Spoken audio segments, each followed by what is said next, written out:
Assalamualaikum warahmatullahi wabarakatuh. Nama saya Rifki Nur Fauzi. Jadi di sini saya ingin menganalisa jurnal yang berjudul Penyusunan Anggaran Discretionary Expenses pada PT Ansun Joyful TNT. Mungkin langsung saja ke video pembahasannya. Berikut video pembahasannya. Oke.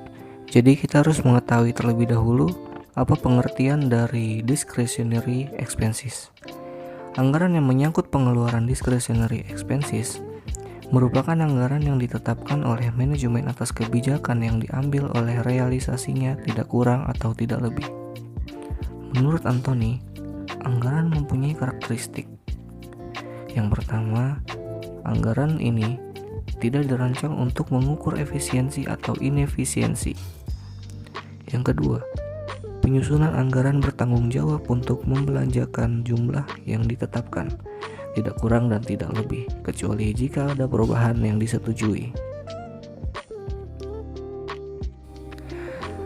Definisi anggaran sendiri dijelaskan oleh beberapa ahli, salah satunya Supriyono pada tahun 2001.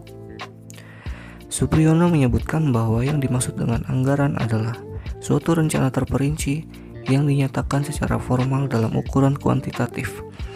Biasanya dinyatakan dalam satuan uang untuk perolehan dan penggunaan sumber-sumber suatu organisasi dalam jangka waktu tertentu, umumnya untuk 1 tahun. Berdasarkan hasil wawancara dan observasi yang penulis lakukan di sini, terdapat beberapa biaya yang bersifat diskresioner yang terdapat di dalam perusahaan. Yang pertama, biaya promosi atau biaya iklan. Biaya promosi atau iklan dikatakan bersifat diskresioner karena besarnya biaya ini dikeluarkan dalam kondisi di mana perusahaan mengalami penurunan penjualan dan akan dihentikan manakala perusahaan dapat membukukan penjualan yang lebih besar dari bulan sebelumnya.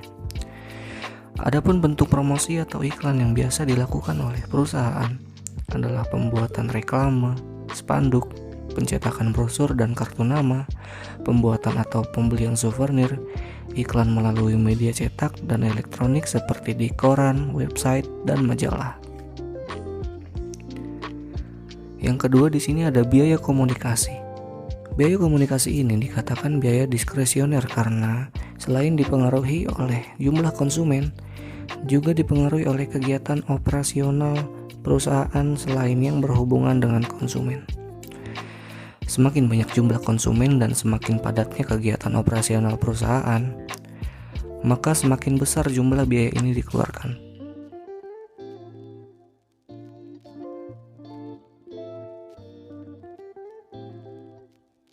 Yang ketiga, biaya peralatan kantor atau stationery. Biaya ini dikatakan termasuk biaya diskresioner karena selain dipengaruhi oleh jumlah konsumen, juga dipengaruhi oleh tingkat pengeluaran atau penjualan tiket kepada pelanggan. Semakin banyak tiket yang terjual, semakin banyak pula peralatan kantor yang dikeluarkan yang tak terukur seperti pena, kertas HVS, stabilo. Yang keempat ada biaya servis perlengkapan kantor. Ini juga bersifat diskresioner karena besarnya biaya yang dikeluarkan tergantung apabila terjadi kerusakan dalam penggunaan perlengkapan kantor, seperti servis AC, servis printer, servis CPU, perbaiki lampu, dan lain-lain sebagainya. Kemudian yang kelima, biaya listrik. Biaya listrik juga termasuk biaya diskresioner karena selain dipengaruhi oleh jumlah konsumen, juga dipengaruhi oleh kegiatan operasional perusahaan selain yang berhubungan dengan konsumen. Semakin banyak jumlah konsumen dan semakin padatnya kegiatan operasional perusahaan, maka semakin besar jumlah biaya ini dikeluarkan. Hingga saat ini, perusahaan belum pernah membuat anggaran untuk kelima biaya tersebut, sehingga perlu dibuatkan anggaran yang pasti agar biaya ini mampu dikendalikan oleh perusahaan.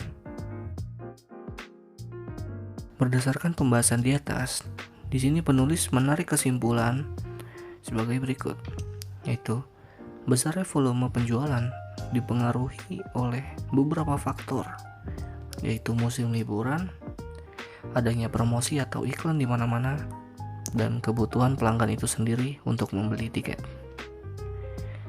Kemudian penulis juga memberikan saran. Saran yang disampaikan oleh penulis berdasarkan hasil penelitiannya adalah PT Ansun Joyful TNT hendaknya membuat anggaran di perusahaan yang berguna untuk mengendalikan biaya-biaya yang dikeluarkan setiap bulan.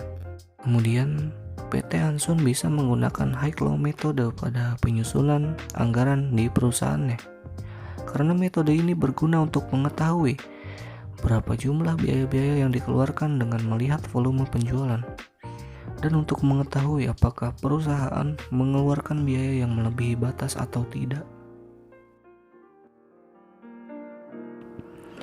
Sekian video pembahasan dari saya. Mohon maaf apabila ada kekurangan. Terima kasih. Wassalamualaikum warahmatullahi wabarakatuh.